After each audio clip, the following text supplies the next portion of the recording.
What is up, you guys? Diggerdan here, coming at you with another video. Today, I'm talking about Wheel of Time, Book 13, Towers of Midnight. So without further ado, let's dig into it. Now, I'm going to preface this video by saying, if you're watching this, I'm assuming you've watched my previous reviews on Wheel of Time, or you have read at least Book 1 through 12, probably Book 1 through 13. So I'm just going to assume that you know spoilers are going to be talked about. And if you don't want that, click off the video now, go read the book, take 6 months, and then come back and then watch this video. Sometimes it can feel like it takes 6 months to read some of these books, but I love every single page, every single word in these books. I love Wheel of Time, without a doubt. So at the time of recording, I have already started book 14. I couldn't help myself. I had to start that before I had a chance to record this video for book 13. But anyway, so just want with that little tidbit out of the way, I'm just going to start and say that my overall score for Towers of Midnight was 9.8 out of 10. So very, very high. This, I think, is my favorite Wheel of Time book at this point, without having read 14. So 14 could take that mantle. But I think this might be my favorite book of all time that I've read ever at this point. Again, kind of like I said in my last Wheel of Time book review with book 12, that something that these books really benefit from, like at least the later books, is that if you're still reading at book 11, 12, 13, 14, you're pretty invested, right? If you didn't care about the characters, if you didn't care about the world, you probably would have stopped reading 10 books ago, right? So something that these books benefit from is that me having cared for so long, I'm very invested in the story, in the plot, in the characters, in the world itself, and just all the different people. You know, like I almost feel like I've grown up with these characters, even though my Wheel of Time journey has only been about a year and a half. But with that being said, there's quite a bit of lore and world building that that this book gets to build off of. In kind of like what happened in the last book, some little storylines or little loose ends are starting to get wrapped up and snipped and all these things. So it's very satisfying to see some of these things come to fruition and get wrapped up leading up to the last battle in book 14. It's just, this entire book series is kind of the coolest reading experience I've ever had. Because I've finished trilogies before. I've finished series that are multiple books, more than 3. Like off the top of my head, like Aragon, for example. Now think what you will about Aragon, but I loved it growing up. That was kind of the thing that really got me falling headfirst for fantasy or reading in general. And that one has 4 books, 5 if you count Murtagh, but that one was just a stinker in my opinion. So just the point of my life I was at, those first 4 books, when I wrapped that up, I'm like, that's crazy. And I kind of had that book hangover thing, like, what do I do now? Like, what do I do with myself? I've grown up with these characters, I've grown up with this world, and now it's just over. That was part of the reason I was so disappointed with Murtagh, but again, we're not talking about that. I do have a video on Murtagh if you want to go click on that and watch, see my thoughts about that. Yeah, Wheel of Time, good vibes. So yeah, book 13, Towers of Midnight, I think is my favorite book I've ever read at this point, which is high praise. And it should be if it's a 9.8, right? And if you haven't watched any of my videos before or any of my book reviews, I just kind of stole the template from Two to Ramble with the Rambler rating system. So there's 5 categories I rate, and once I kind of go more in depth in spoilers and plot points, things like that, I'll talk about each category. But I guess let's dive into that right now. The first category I rate is emotional impact, and out of 10, I rated that as a 9.9. So very, very high. But you can assume everything's going to be pretty high, right? If overall it's a 9.8, like the average is going to be pretty high. So I cried a decent amount of times, at least 2 I can think of, or at least tears welled up. I wouldn't say they fell from my face, but there were a lot of things that was very like inspiring, like Lan, him slowly gathering his forces and him slowly accepting his fate of his people, the Malkair, are rallying to his banner, even though he didn't physically raise the banner while he's trying to go save his save his land, save his home, and fight back the blight, fight back the Trollocs, just the evil one, the evil in general. And he is basically on a death mission, a suicide mission, right? Like, and he doesn't want to be the reason other people die, but he slowly, as people rally to his banner, I'll say, since he doesn't technically raise it until the very, very end, is that he feels a lot of guilt and he doesn't want to accept that mantle as king. Even though he is, and he knows he is, and that's part of the reason he feels like he has to go and fight and die for his land. That that just inspires me, right? But then people rally to him, and he's like, "No, go away, go away. Like, you're not gonna die for me." And they find little loopholes around the oaths that he makes them swear. He's like, "Fine, you one person can come follow me because you sold your business. Like, you have all these wagons of supplies. You're right. I don't have food. I'm gonna need to eat. That's fine. You can come with me, but don't tell anyone who I am." He's like, "Okay, that's fine." And then it's like a few days later, a week later, when we revisit him, he comes back and then there's a couple more people. He's like, "Why did you tell them?" He's like, "I didn't. They just happened to see me," like, type thing. You know, it's like they're just clever ways for them to kind of get around Land's stubbornness, and he slowly is accepting more and more people, and then they're just, that is just so inspiring. And then at the end of the book, when he finally is like, "Yes, fine, I'm raising the banner, raising the golden crane," and like, oh my god, like, I'm just getting teared up and like choked up just thinking about it, talking about it. That's just so inspiring to me. So just some moments like that, that's why my emotional impact is so high. Again, like I mentioned, it's got a lot to work with. It's kind of it's building off the previous 12 books. But again, I'm reading it because I'm in love with these characters. I'm in love with the world. I'm so invested in what's going to happen. So if it's not this high and I'm still reading it, it's like, what am I doing, right? If I didn't like it, I should have stopped a while ago. So yeah, emotional impact, very, very high. I'll jump in next and say characters. That's the second category I rate. That is a 9.8. Again, very high. There's some character choices that I didn't care for. Like Gone, for example. Egwene's warder at the very end. He becomes the warder. Just him basically can't accept what Egwene needs from him. Like, he is so overprotective. Like, he cares so much about Egwene. Like, he just knows if anything happened to her, he would not be able to forgive himself and he wouldn't be able to live. Like, his basically reason for being would just be erased. And I can understand that. I kind of have the same thing with, like, my wife, for example. Like, if anything happened to her, I would be lost, right? So I understand where he's coming from, but then him just straight up either ignoring or being disobedient to what Egwene, like, orders him to do or tells him to do, and he just can't accept that. He acts like he knows better. Like, he reacts to a situation and then thinks about the repercussions after, instead of think and then do what's best. Like, the kind of during the White Tower sequence, like when she tells him, "Go away, you can't stay outside of my bedchambers because I'm trying to capture this person that's hunting me. So they need to think that it's open and available to come in so that I can capture them and figure this out." And he's like, "Okay, fine." But then later in the story, I think if I had to guess, maybe a week actually passes from that scene. And then Gone, of course, like, he's restless. He's like, he doesn't know what to do. Like, he feels like he needs to be there protecting Egwene.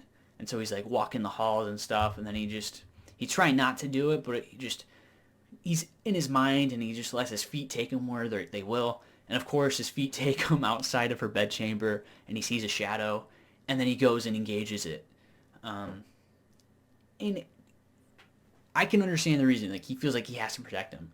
But then he fights this shadow, who turns out to be a blood knife, one of the Shan Chan assassins, which, call back to last video, I was right about that, because we only saw the one in the initial siege of the White Tower from the Shanchan. There were 5 of the assassins, but we only saw one die, where Brian like killed him, or the General Brian or whatever, I forget his name, where he killed the one only because he had the water bond, so he was like a little faster, or else him and his Aes Sedai, I forget how to say her name. She was the previous Amerlin seat. They both would have died. But anyway, so we saw that one die because he physically killed him, and then it's like, where did the other 4 go? And I mentioned that in the last video. I'm like, they don't say that. They don't say that they're these weird bodies. But anyway, so back to what I was talking about. So Gon sees the shadow and he engages it, and he finds out that he goes and like bursts in after the assassin runs away. Bursts in Egwene's chambers to tell her like, hey, there was an assassin. Like I fended him off, but he ends up getting trapped in Egwene's trap in her wards, and she is very furious. And that's a situation where it's like, come on, Gon, come on, dude. This is exactly what situation she was afraid was going to happen. That's why you can't be there. But then later finds out like one of the knives that the assassin threw at him but missed, he's just playing with, and then when he's in Camlin, and then one of the previous Shanchan people, I forget how to say it, was like Soldam,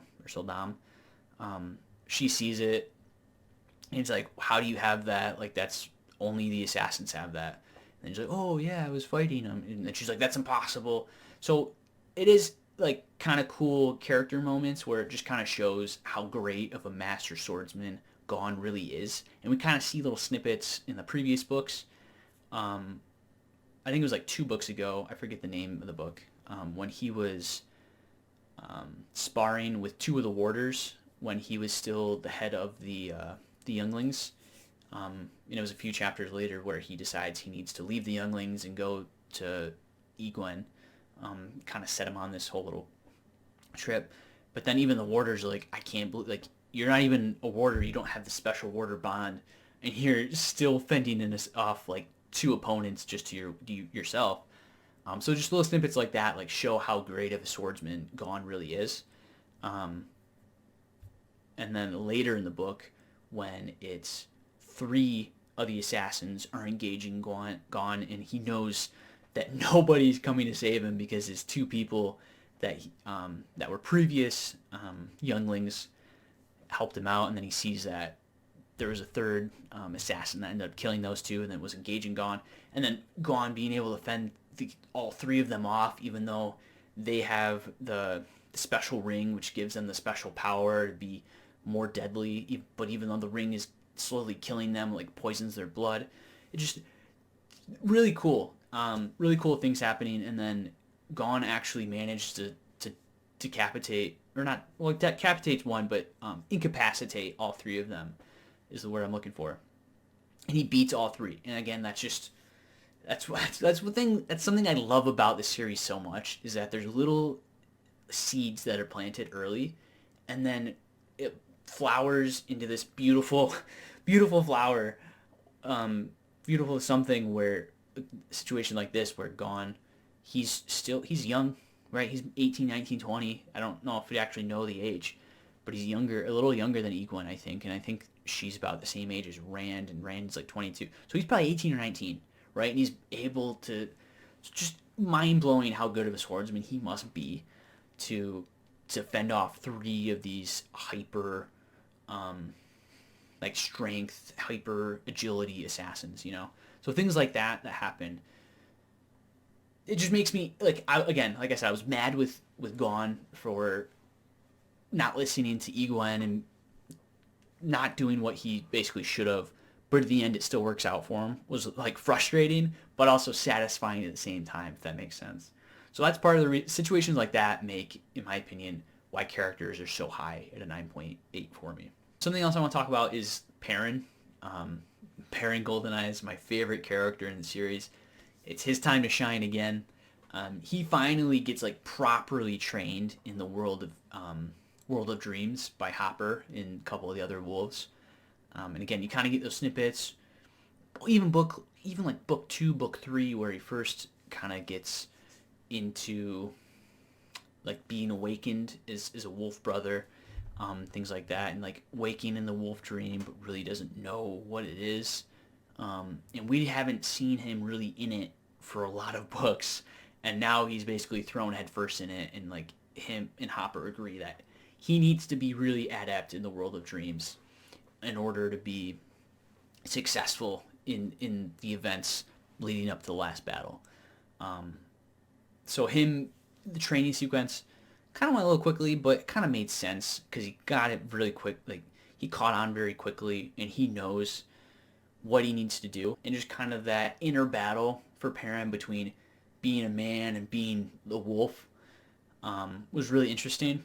I think maybe a little overplayed, but he kept going back to Gnome and OAM, that one human that was a wolf brother, but he went like full wolf.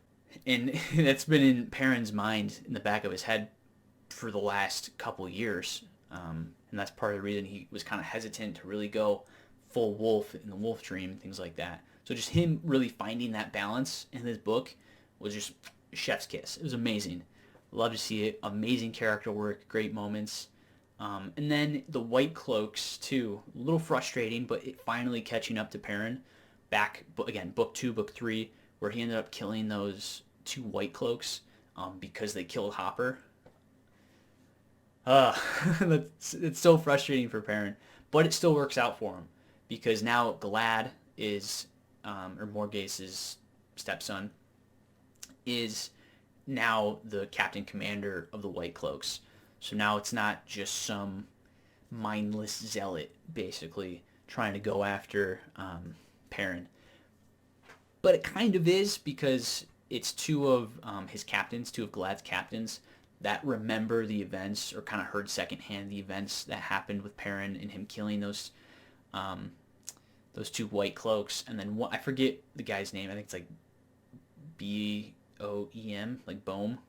Like his dad was the captain that captured Perrin and that kind of was going through those events when Perrin was with Egwene, when they were with the Tinkers, when he killed those White Cloaks. So again, there's just so many seeds and so many things that have happened in the series. It's just crazy. But long story short, Glad sees reason. He sees his mom, or his stepmom, like being with Perrin, like, oh my god, is it you? Like, I thought you were dead. This is crazy. And then again, Morgase, like, kind of hiding for the last however long it's been that she's not the queen. Like, she is the queen, but she kind of renounced it. But just basically denying who she is and acting like a handmaid under Fail. just so many things. There's layers on layers and layers. But she ended up making announcing that Perrin was guilty for killing those 2 guys, even though Perrin was like, hey, Hopper was my friend, I can speak with the wolves. And they killed Hopper the wolf. And so I was lashing out. I was just resisting, basically. It was self-defense, right? She's like, well, he's a wolf. I'll treat him the same as if he was one of your dogs, which kind of was a gut punch. But then she's like, oh, whatever. Long story short, Perrin is announced as a murderer, or as a killer, or not necessarily a murderer, but is a killer, right? That's what the White Cloaks wanted anyway. But then Glad ends up being the one to sentence what his punishment is, and he holds what the punishment is. But then later, they go their separate ways. He's like, I'll tell you, like, I won't tell you until after the last battle. You have to fight the last battle, and then we'll tell you. That's what Perrin convinces Glad to do. And he's like, okay. And they go their separate ways. And then Perrin is kind of sitting there stewing. He's like, this doesn't feel right. And this whole time, too, the dream spike is not letting them travel with the waygate, or not the waygates, but the gateways. So his black coats, or the guardian, the Ashlam, however you say it, I forget how to say it. But basically his male Aes Sedai can't use the magic, can't go through. And then so in the world of dreams, him and Hopper see the dream spike, they interact with Slayer, but he ends up destroying that, the dream spike, but unfortunately Slayer ends up killing Hopper, which is so sad. That was another situation where I was just like gut punched. That was another situation where I teared up. That was so bad. I felt so bad for Perrin. I felt so bad for Hopper. He had to lose Hopper twice. That was so bad. But anyway, after the Dream Spike situation and after he escapes Slayer, even though he did stab him, why he didn't finish the job, I don't know. Um, but Perrin was worse for wear as well, so it kind of makes sense. But then again, White Cloaks and then Perrin's Wolf Guard, we'll say, like his whole armies that he has under him, go their separate ways, and then Perrin's thinking about it. He's like, this doesn't feel right. This doesn't feel right. Like I think they're gonna go ambush. They're gonna go ambush the White Cloaks. But the way it's set up, where he's asking his generals, he's like, hey, what's the best, like, from here to Luggard where they're going, where's the best area to get an ambush? And they're like, oh, it's here. And then that's, of course, where they find that the White Cloaks are staying. And then just the way it's set up, and he's like on top of the hills, kind of looking down at the White Cloaks. And it's like, it's kind of set up where he's going to attack the White Cloaks, just wipe them off. They're not a problem anymore. And then, like, Berylyn is getting upset because she's like, no. Because all this during time, like, she's kind of slowly falling in love with Glad. Because, like, love at first sight. Like, oh my God, he's the most beautiful man I've ever seen. And he's kind of doing the same thing to her. Oh, she's the most beautiful girl I've ever seen. This is crazy. And, like, so, again, little seeds being dropped. And then even Fail is like, no, Perrin wouldn't attack the White Cloaks, but he never outright says there's Trollocs on the way or anything like that. And then Berylyn is like, are you sure? Because the way he's setting this up right now is going to take out those White Cloaks. And then you as a reader kind of start getting concerned. You're like, you're right. Like, this isn't like Perrin though. Like, what's he doing? And then all of a sudden, Trollocs, and they start attacking the Trollocs. Like, and then he's like, how'd you know? Fail's like, how'd you know? He's like, that's what I would do. Just didn't feel right. It's what I would do. And yeah, that again is just an amazing character moment. It kind of just shows the growth from kind of, especially kind of being hit over the head a lot with where Perrin was when he first was like introduced as a wolf brother, and then he killed those two White Cloaks, and then just all these years later, finally had the trial. Yes, he did kill them, but he will be punished for it, but that's behind him now. And just like where he was still this young blacksmith, and now over the course of the last couple books, he's this general, he's this lord. He's really taken on the mantle of leadership. That's part of the reason Perrin is my favorite, because he's like so reluctant. He's just a simple guy, right? He just does what he feels is right. And sometimes people see him as like a slow, bumbling idiot, but really he's just like slow and methodical, and he wants to do things the right way. Like, oh my God, like Perrin, again, my favorite character. I love you, Perrin, so much. I hope you survive the last battle. Yeah, so that whole thing. And then again, kind of Fail's relationship with Berylyn being adjusted to for the sake of the camp and for the sake of Perrin as well. Fail doing her wifely duty. It's still like doing what she needs to do and taking that whole situation where half of his army thinks that Berylyn and Perrin did something naughty as soon as Fail disappeared when she got captured by the Shido Ale, or Aiel, however you want to say it. But anyway, so enough yapping about Perrin and them, but that just was so good. Next, I'll talk about plot. Again, I've kind of been talking about it a lot already, but as far as scoring, plot, I rated as a 9.8 out of 10. Again, very high, great up there. A lot of great character moments. Like I said, a lot of these loose ends are getting tied up, and it's awesome. Kind of going back to Egwene a little bit, with her finally capturing Missana, that whole sequence, it was kind of reminiscent of the attack from the Shanshan, where Egwene was just kind of at the top of the tower, just basically raining hellfire down on any Shanshan that she could see, and she basically single-handedly saved the tower. But now she's doing something similar, but in the world of dreams. But she also has the wise ones to back her up. but with the rules of the world of dreams a little different. You can still cast your magic, but thinking is quicker. In the world of in the world of dreams, it's like if you think that there's a chair, the chair appears, and you can go sit in the chair, and it's like a real solid object. And so you can so in her being trained by the wise ones, being able to manipulate the world of dreams, it was really cool.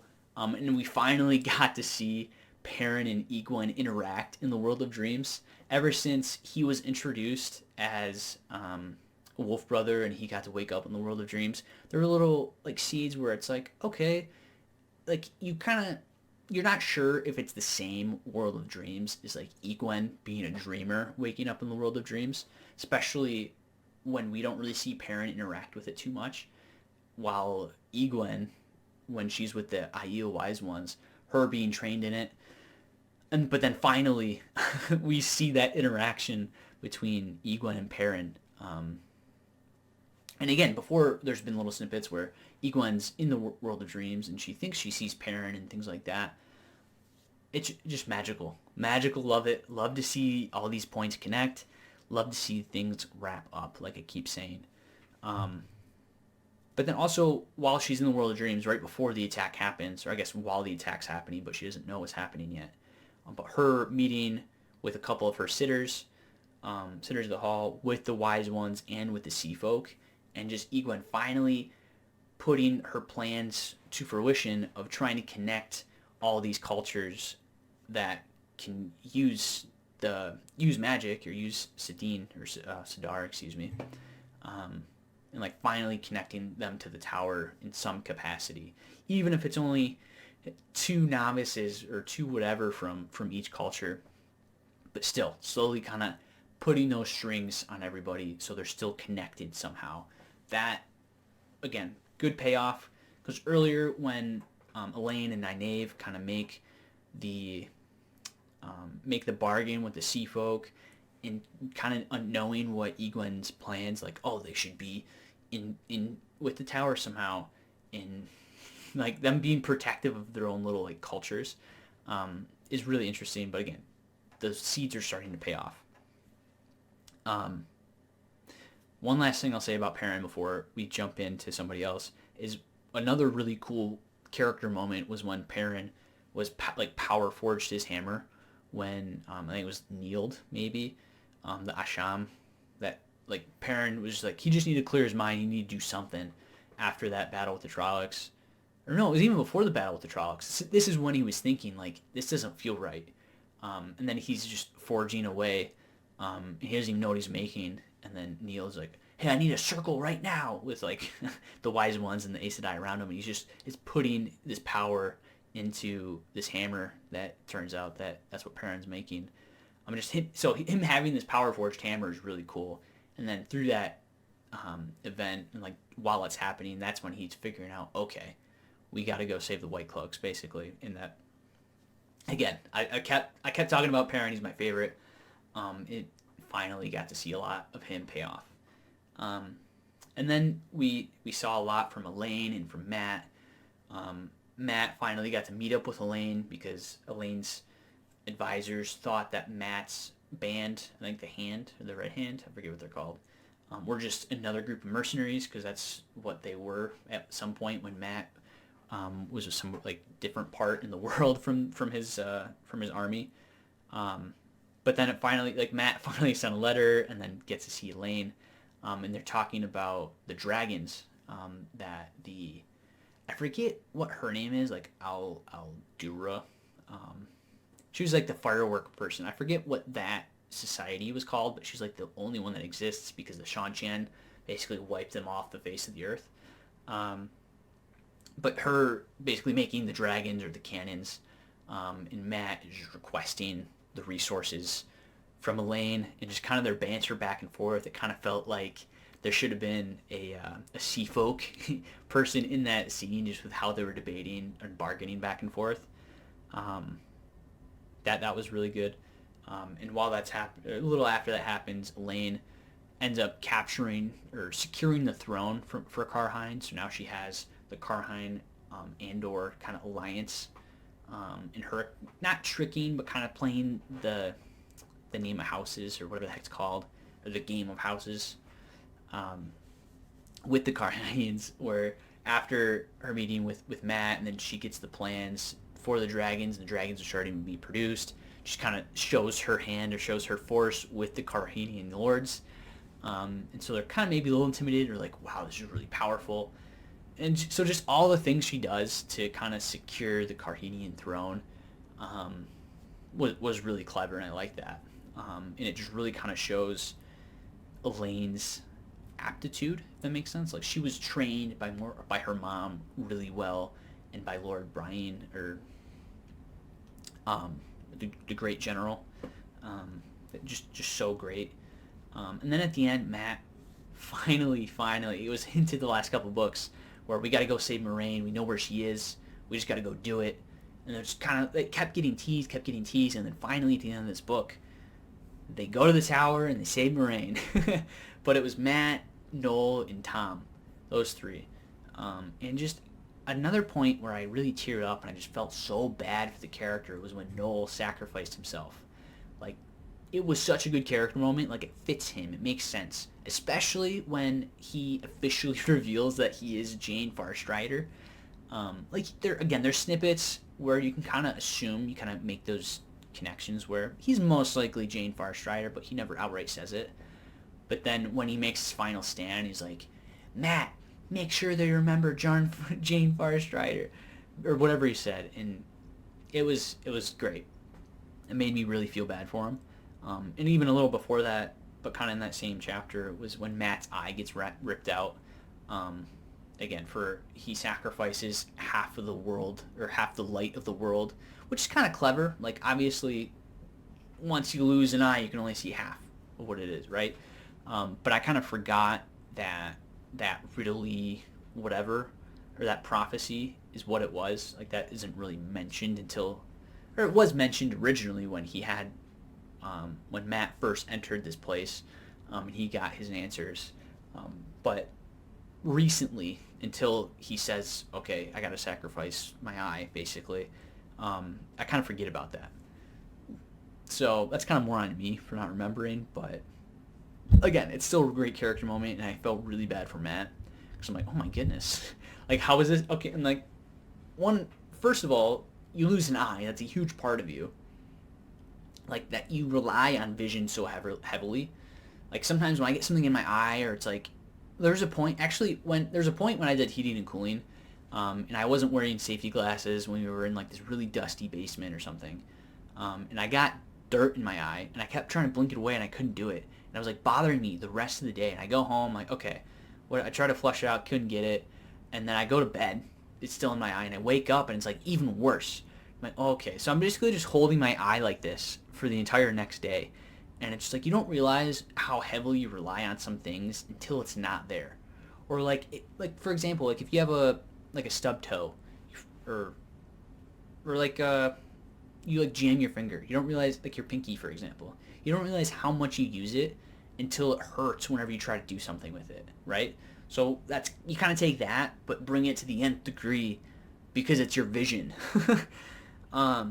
So just that is in my head. I'm like, oh my god, how's this gonna affect Matt? How's this gonna affect his, like, him being in battle? And he even mentions that. He's like, how's this gonna affect me fighting? How's it gonna affect, like, when he goes to use a bow and arrow, or when he uses a crossbow? Because he even mentions, like, him walking in the halls, like the scene later. He's like, it's hard for him to determine distance, which makes sense because he lost an eye. It's kind of like that one joke in Avengers, Marvel's Avengers, where, like the original Avengers movie, where they're on the helicarrier or whatever, and Tony Stark asks Nick Fury, he's like, how do you read these screens? He's like, I go to the side, because he's got an eye patch, right? So he's missing an eye. No, I just go off to this. So it's just things like, it is funny. That was the back of my head as well, as much as it pains me to admit that. But then when they finally make it out of the tower, when Matt realizes that his spear, I'll call it, I know it's not, I forget how to pronounce it, but his spear that it was gifted to him, or like when one of his first gifts he got, was actually the key to get out of the tower, And then even just a couple scenes, like the very previous scene was when Noel or Jane, whatever you want to call him, like sacrificed himself and made the last stand. It just, that was so gut wrenching. It's like if he would have figured it out 10 minutes earlier, they all three would have survived with Moraine. And that was part of the reason that made his last stand like hurt so much for me, because it's like it was valiant and it was awesome and it made sense for the character and he did what was right. He was right. Like Matt had to survive, Moraine obviously had to survive, and Tom wasn't gonna be the one to take care of her. And he's like, yeah, I lived long enough. So it made sense for the character, but it just was so gut wrenching. Like even more gut wrenching when it's like he could have survived. That just sucks so much, so much. Yeah. So plot. Let me talk about the other two categories, and then I can keep talking about some other things. But dialogue and prose. This was the lowest thing I rated. I rated this as a 9.5. Again, it's not bad. 9.5 is very good, but sometimes some things maybe are a little too long-winded. But again, it's one of those situations where it's a mix of Robert Jordan and Brandon Sanderson. Sanderson's basically taking Robert Jordan's notes and contextualizing it, or basically making it in prose. So you got two different authors coming together, but Brandon Sanderson did a really good job. I never really got confused what was going on. Things that were being written or I was reading made sense. Like I was never confused about a scene or what was going on. It was very clear about who was talking. That is a huge thing for me. If you've watched any of my previous book reviews and have complained about it, it's immediate deduction if there's a block of text, three characters going back and forth, and I lose track of who's saying what. Because depending on who says what thing, it can greatly impact the context of what's being said, right? But none of that really happened in this. Just maybe some long-windedness is maybe why it's a little lower than some of the other categories. But yeah, dialogue and prose is awesome. And then last thing I rate is world building. And this I did as a 10 out of 10. This is my first thing I ever rated as a 10 out of 10 in any category for any book. But world building for Towers of Midnight was definitely it. I think just kind of the combination of Matt and Tom and Noel going to the tower and just kind of exploring that and just remembering how weird that was when Matt explored it or kind of visited that world originally. And then Egon and Perrin kind of interacting again in the world of dreams and realizing the world, like the dreamer dreams or dream world and the wolf dream world is the same. That those connections happening was awesome. And then a little later I'll talk about Rand and kind of his story, but and kind of what he did. But just overall, it's just amazing. And kind of the magic system being expanded even a little bit more. It's amazing. I just love it so much. So yeah, 10 out of 10 for that. Some other points I want to hit on before I wrap up this video. Rand at the beginning of the book is kind of that whole new person. He's kind of the person he should be going into the last battle. Him realizing, as the Aiel say, he embraced death, which makes a lot of sense and it fits. Because yeah, at the end of the previous book, that's when he's at the top of Dragon Mount or whatever the heck it's called, and he kind of has his existential crisis, right? Or his epiphany, you could say. But now he realizes he's got to. He kind of embraced death, like the Aiel said, and he knows what he has to do now. And then his interactions with Egwene, him literally just walking up to the White Tower and just like, I need to talk to the Amerlin seat. And then he just has this whole new like aura around him. Like before, people look at him, he's like, he's so cold, he's so like, there's something dark about him, but like I can't not serve him type thing, or I can't not agree with what he has to say, or I'm going to disagree just because something doesn't seem right. But now when he goes and see Egwene's like, this is kind of the same Rand, but not really. Like it's the same Rand in essence, but he has grown quite a bit. Like she doesn't see him as necessarily evil, if that makes sense. And Rand, again, just walking out, like, I need to talk to the Amerlin seat. And then they have the meeting, and like there's a circle of Aes Sedai around him, and he's not even like phased. He's just like, it's okay. it's and then him like taking the time and like pulling Lord Brainy aside, like talking to him, and then her, or him and his Aes Sedai. I always forget what her name is, but the previous Emerald Seat. It like that scene I just thought was really funny, and just how he interacted with the characters, and even Saiwen, I think is how you say her name. She was even like, he's unfazed. Like, what is wrong with him? Is he mad? But no, in Rand's perspective, he's like, I embrace death. It is what it is, basically. Or the wheel weaves as the wheel wills. Yeah, and then him announcing to Egwene that he intends on breaking the seals. That makes a lot of sense to me. He says that you need to sweep away the garbage before you can rebuild. And that makes sense. Because like a cornerstone, for example, that's like of a house or building, especially in like kind of fantasy or in like old history, medieval. That's why the cornerstone has to be like the straightest, strongest stone out of the structure, because everything is built off of that. And that Rand didn't say that outright. That's kind of the analogy he makes. But Egwene isn't having it. She's like, well, that's going to release the Dark One, and he's going to ravage the world before we can really do anything. So just kind of that battle of ideologies is a little tricky, but I totally agree with Rand. And I think that is what should happen, him annihilate or getting rid of the seals or destroying the seals and then going from there. And then a little later when Rand goes to Tyr, with King Darlin or Dalen, how do you say his name? And then he's like looking, he like tells the nobility to line up, and he's like looking every single one in the eyes, and just by looking in a couple pairs of eyes, he can be like, these two are dark friends, they're dark fiends, or like just he had this new realization, and him just realizing like he is light, or he maybe not the light, but he has light in him, and he is the counter to the Dark One, right? He's like fully embraced that. And he's kind of using his newfound power a little bit. So that was just kind of like mind-blowing to me a little bit. It's like, he can do that now?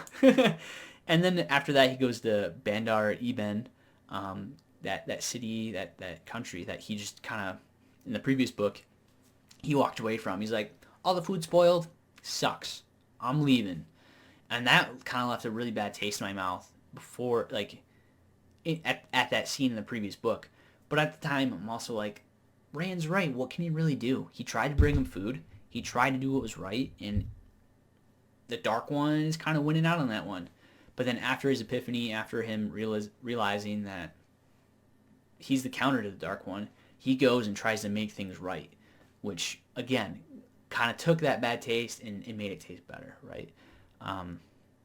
Yeah, so him basically just removing the taint of the Dark One and feeding the people again and making them believe in themselves and basically believe in their country and that things are going to be okay.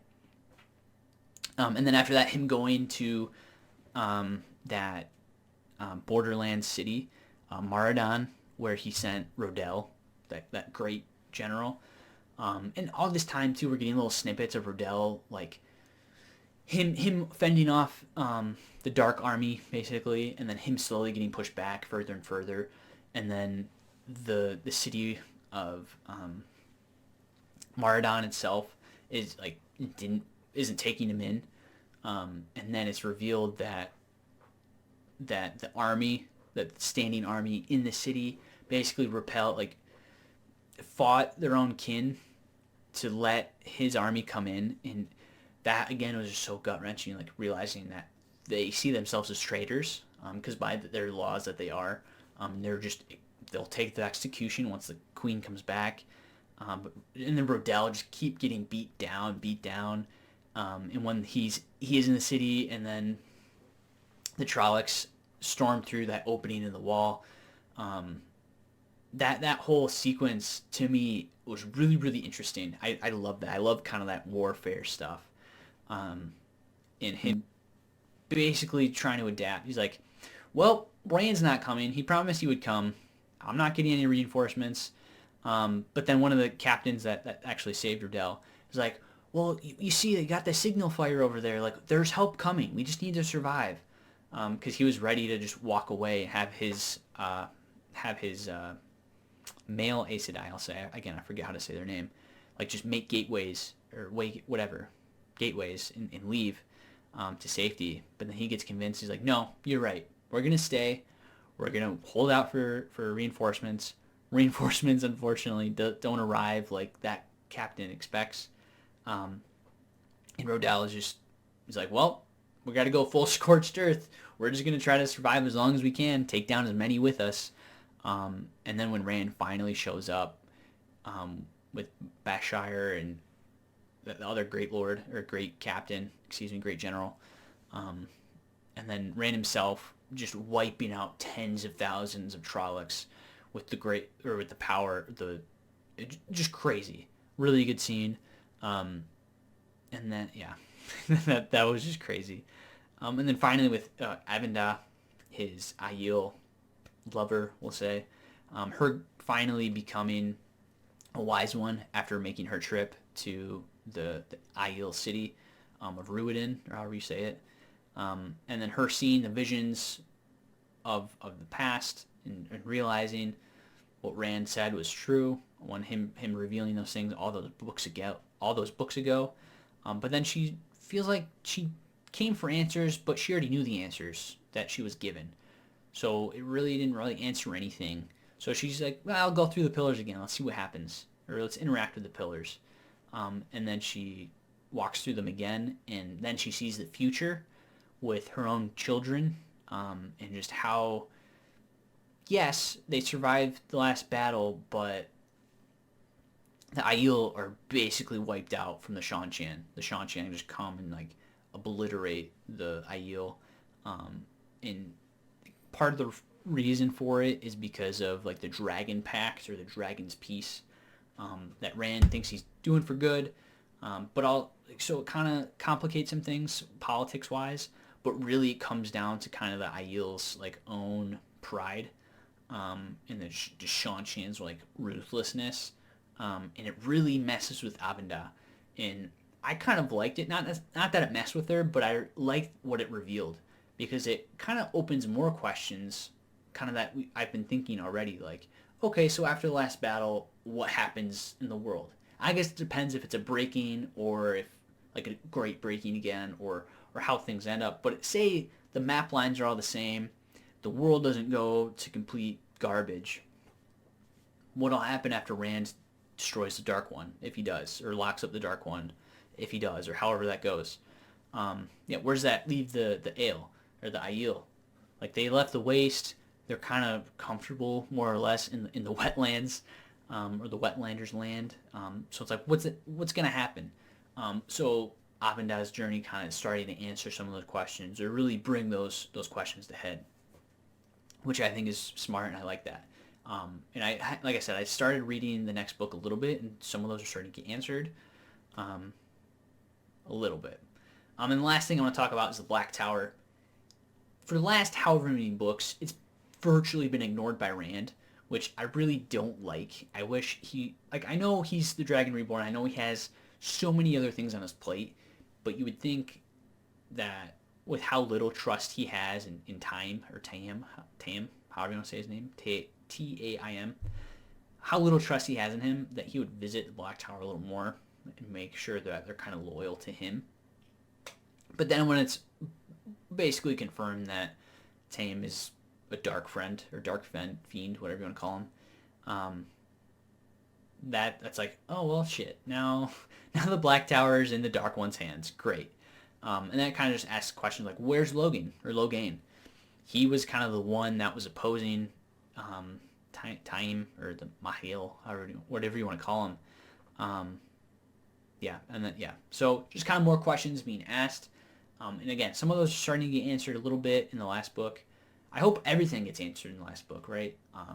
But we'll see. So, yeah, Towers of Midnight, 9.8. I know this is probably my longest video at this point. I just had so much to talk about. There's just so much jam-packed in this book. So many good things.